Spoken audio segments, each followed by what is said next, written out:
Hello everyone, and welcome to my Young and the Restless official 24 channel. I hope everyone is having a wonderful day. Before we begin, please hit the subscribe button and give this video a thumbs up. Lily catches Phyllis and Cain in a steamy kiss as Noah is dragged away by police. Noah leaves the hospital and sends Nick and Sharon into a panic as they desperately track him down to the shadow room, leading to a tense showdown with Matt Clark. The inevitable happens when Cain and Phyllis give in to their undeniable connection, but an interruption from Lily leaves Cain completely defeated and ready for a fresh start. Sharon meets Nick in the waiting room. They hope Noah has time to think about what they told him about staying away from Matt Clark. They head to Noah's room, only to find it empty. Sharon freaks out and asks the nurse where he is. Noah checked himself out that morning, according to the nurse. Sharon and Nick ask why they weren't notified. The nurse says that Noah is an adult. He checked out against medical advice, which is his right, and Noah released the guard who was on his room. Nick and Sharon make phone calls as they return to the waiting room after leaving the room. They try to find out where Noah is, but have no luck. Even though it could be dangerous, they decide to visit the shadow room to see if he is there. They leave the hospital. Noah walks into the club. His phone rings. It's his dad, but he doesn't answer. Mitch walks up. Well, look who's back from the dead. Noah laughs. Do I look that bad? Matt says he's doing well, the accident nearly killed him and put him in a coma. He asks what's up. Noah seems on edge. He figures it might have something to do with what Noah's parents told him. They said he was Matt Clark. Does Noah believe them? Noah isn't sure. He doesn't know why his parents would say that he's a different person unless there's something he doesn't know. Matt shrugs. He thinks they're mistaken. Noah says his parents said they know Matt from their past, and he really hurt Sharon. Matt says he's been a friend and mentor for Noah. He believes in Noah and wants him to succeed. He's been nothing but supportive. He asks why Noah would repay his goodwill by sleeping with his wife. Noah proclaims innocence. I have no idea what you're talking about. He says he and Sienna are just friends. Matt doesn't believe him. He asks why Noah is there. He obviously came to see Sienna. Noah says he came to see them both and wants to move forward with opening his club. Matt prevents him. He knows it's a lie. He says Nick came in the other day and sucker punched him. They're both abusing him. He wants to know when Noah and Sienna started fooling around. Where was Matt when they were messing around? Has Noah been with his wife in their bed? He feels betrayed, and not just by Sienna. He can't believe Noah's audacity to try to take what's his after everything he's done for him. Noah says his relationship is strictly platonic with Sienna.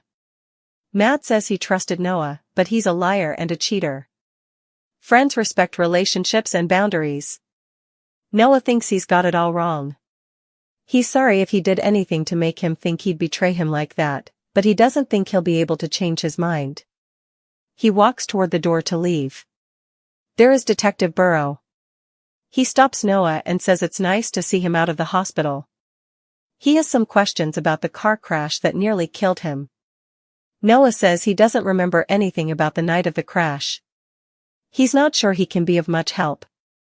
The detective thinks a drive past the crash site might jog his memory.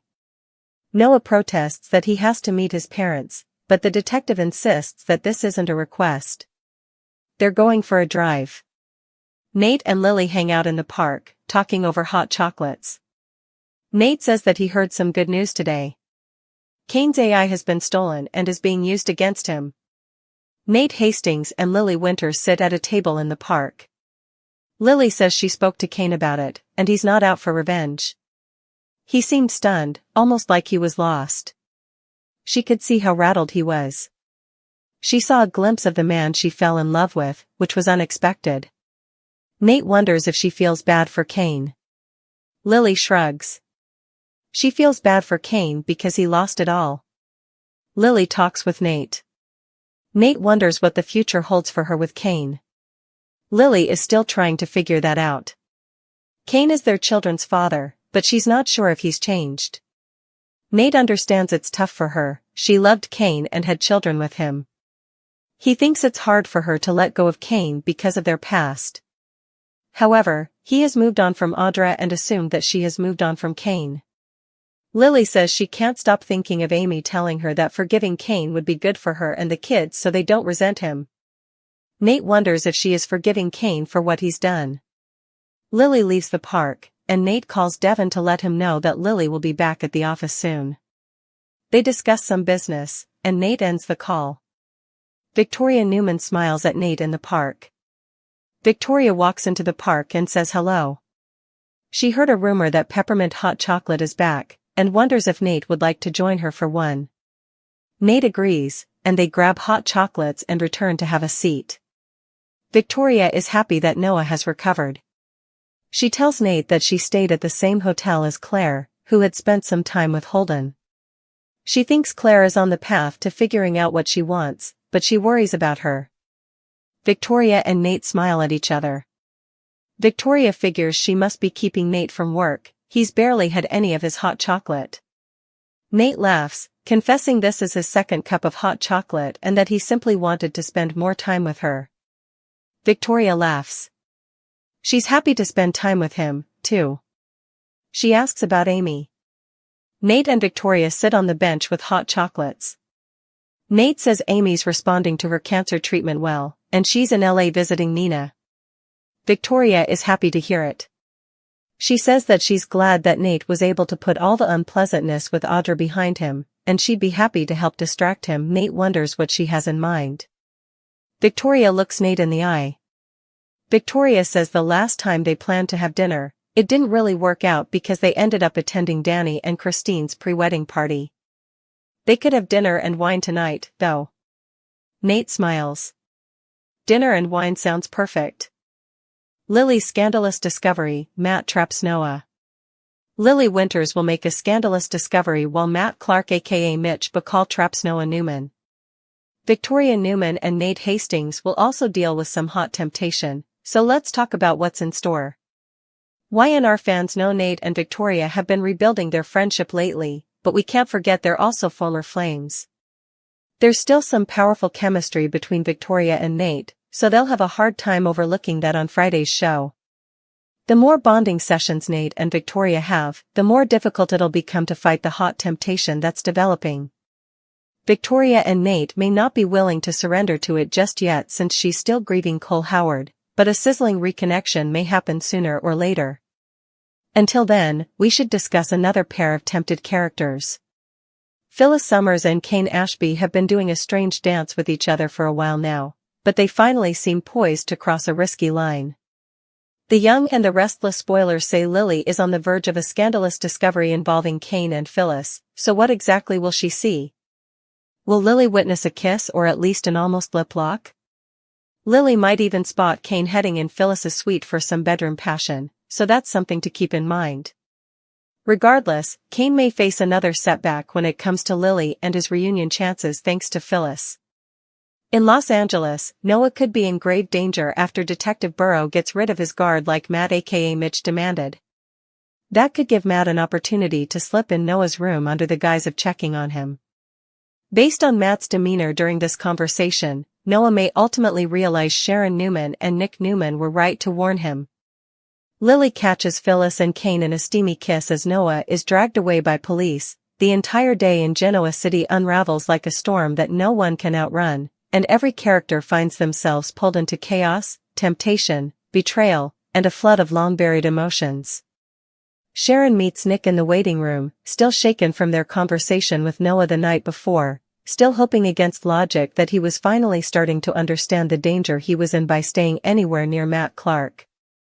They cling to the faint hope that their warnings reached him, that the truth got through that thick fog of manipulation Matt has wrapped around him like a chokehold.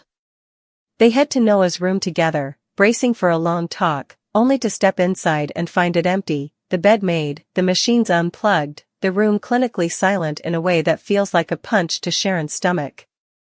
Sharon's panic is instant and violent. She grabs the nearest nurse and demands answers. The nurse calmly explains that Noah checked himself out that morning, against medical advice, signing the paperwork himself, choosing to release the guard posted outside his door, making his own decisions as an adult. Sharon nearly collapses with fear, and Nick's fury trembles beneath the surface as he demands to know why they weren't notified. But the rules are clear: Noah is a grown man, and they had no right to stop him. Nick and Sharon rush back into the waiting room, frantically making calls that go unanswered, their fear growing with every minute. With no leads and no other options, they decide to do the only thing that makes sense: go to the shadow room, the one place Noah might be drawn to, even if it is crawling with danger. Meanwhile, Noah walks straight into the club with fresh determination and old confusion swirling inside him, ignoring his ringing phone when he sees his dad's name lighting up the screen. He stiffens when Matt Clark, hiding behind his shiny new persona, strolls up with that smug grin and says, "Well, look who's back from the dead." Noah laughs nervously and tries to brush off the tension, but Matt's eyes are sharp, calculating, assessing every twitch in Noah's expression. Matt pretends to be supportive, pretending he's checking in like a mentor, a friend, a guiding force in Noah's life, but it's all laced with a poison Noah hasn't fully tasted yet. When Noah hesitates about what his parents told him, that Matt Clark is dangerous, that Matt Clark is a ghost from their past who nearly destroyed Sharon, Matt plays innocent, acting baffled that Sharon and Nick would accuse him of being someone he's not. But the veneer cracks when Matt drops his real accusation: Noah sleeping with Sienna. Noah is stunned, insisting nothing happened, that he and Sienna are only friends, but Matt's jealousy erupts like wildfire, twisting Noah's words, demanding to know when the affair started, asking graphic questions about whether Noah slept with her in their own bed. Noah is rattled but stands his ground, repeating that nothing happened, but his voice trembles as he tries to leave the club, only for Detective Burrow to step into his path like a looming shadow. Burrow greets Noah with fake politeness, saying he just has a few questions about the crash that nearly killed him. Noah tries to escape, insisting he doesn't remember anything, that he needs to meet his parents, but the detective makes it clear that this isn't optional. He grabs Noah by the arm and leads him out, with Mitch watching, eyes dark, satisfied, knowing a trap he set days ago is finally snapping shut. Across town, Lily and Nate sit in the park with hot chocolates, discussing Kane's unraveling life, the AI scandal, and the emotional rubble Kane has been left to pick through. Lily admits she saw something in Kane she hasn't seen in years: vulnerability, remorse, confusion, and she doesn't know what to do with those old feelings resurfacing. Nate gently questions her, trying to understand whether she's softening toward Kane or simply nostalgic for the man she once loved. Lily insists she's not sure, that Kane is the father of her children, and it complicates everything. But as Lily walks away, still wrestling with her heart, Nate calls Devon, updating him on business matters before he's approached by Victoria, who smiles warmly and suggests grabbing peppermint hot chocolates. Nate agrees, and their chemistry crackles immediately, effortless and familiar, hinting at something dangerous simmering beneath the surface. They sit together on the park bench, talking about Claire, Noah, Amy's cancer treatment, and the mess Audra left behind in Nate's life. Victoria listens closely, offering support, comfort, and connection, and Nate can't help but feel drawn to her. When Victoria suggests having dinner and wine together that night, just the two of them, Nate's smile says everything she needs to know. But the real scandal of the day is about to explode elsewhere. Kane Ashby, drowning in stress and loneliness, finds himself once again face to face with Phyllis Summers, the woman he's been circling, resisting, teasing, craving for weeks. Their magnetic pull is undeniable, overwhelming, and today they finally stop pretending they don't want each other. One heated argument turns into a charged silence, one lingering glance becomes a slow step forward, and suddenly their lips crash together in a desperate, hungry kiss that sends both of them spiraling. Kane tries to pull back, to remind himself of Lily, of his mistakes, of the years he spent trying to rebuild what he destroyed, but Phyllis's hands slide to his neck, her breath warm against his mouth, and it's over. They give in. They fall. They let the moment swallow them whole. And that's exactly when Lily walks in. She freezes in the doorway, eyes wide, heart shattering as Kane and Phyllis jerk apart in shock. The betrayal hits her like a physical blow, not because she wanted Kane back, but because she was starting to believe he could be a better man, starting to hope he might finally become someone her children could look up to. Kane reaches for her, stammering explanations, apologies, excuses, but Lily can't even hear him. Her face goes cold, devastatingly calm, as she whispers, "This is who you are, Kane. You never change." Kane sinks, deflated, gutted, watching the last pieces of his old life crumble in front of him as Lily walks away. Phyllis tries to look unapologetic, but even she seems shaken by the fallout. Kane slumps against the counter, defeated, realizing that in one reckless moment he lost everything, any chance of redemption, any hope of rebuilding his family, any future where Lily saw him as more than a mistake she regretted. Meanwhile, back in Los Angeles, Noah sits rigidly in the back of the detective's car, his confusion transforming into anxiety, and eventually into fear as the drive seems to take him farther and farther from anything that resembles an official investigation. Matt slips silently into the background of Noah's mind, a memory, a warning, a threat, and suddenly everything Sharon and Nick told him begins to click. The inconsistencies, the manipulation, the lies, the rage, the obsession with Sienna. Noah slowly realizes he might be in far more danger than he ever imagined. And as Lily's heart breaks, Kane collapses emotionally, Nate and Victoria edge closer to temptation, and Sharon and Nick race through the city desperate to find their son. The truth becomes unavoidable. The day isn't just chaotic, it's catastrophic. Everyone is spiraling. Everyone is slipping. And Matt Clark's trap is closing tighter by the second, leaving Noah's fate dangling by a thread as the people who love him fight to find him before it's too late. Noah's hands grip the edge of the detective's car seat as they drive, every mile heightening his anxiety, every glance in the rearview mirror confirming that he's not in control, that he's been lured into a situation far bigger than himself. His thoughts race, bouncing between Matt Clark's accusations, Sharon and Nick's warnings, and the fragments of memories he can't quite piece together. He keeps repeating to himself that he did nothing wrong with Sienna, but doubt creeps in, twisting his confidence, because Matt's words were sharp, precise, venomous, and in Matt's eyes, there's a promise that he's ready to punish, ready to manipulate, ready to destroy. Noah tries to protest again when the detective glances at him, his tone thinly veiled steel, insisting that the only way to jog his memory about the night of the accident is to drive past the crash site. He argues he has to meet his parents, that he promised them he'd keep his head clear, but Burrow shakes his head, reminding him, coldly, that this isn't a request, it's an order.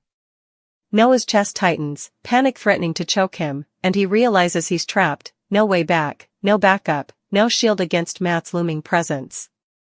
He glances down at his phone, the screen dark from an unanswered call from his dad, Nick's name flashing with text after text he hasn't read yet. It hits him hard that everyone is trying to protect him, yet he's completely alone in the back of this car with a detective whose intentions feel murky, like he's both an authority figure and a pawn in Matt's intricate game. Each stoplight, each turn, each stretch of dark road brings him closer to a moment he fears, a revelation he may not survive emotionally.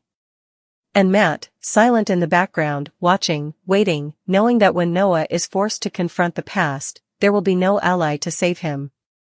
Back in Genoa City, Sharon and Nick arrive at the shadow room just as the neon lights flicker and pulse against the dark walls, the music thumping like a heartbeat in the shadowed club. Every step they take across the creaking floorboards, every corner they round, fills them with dread, and then they spot him.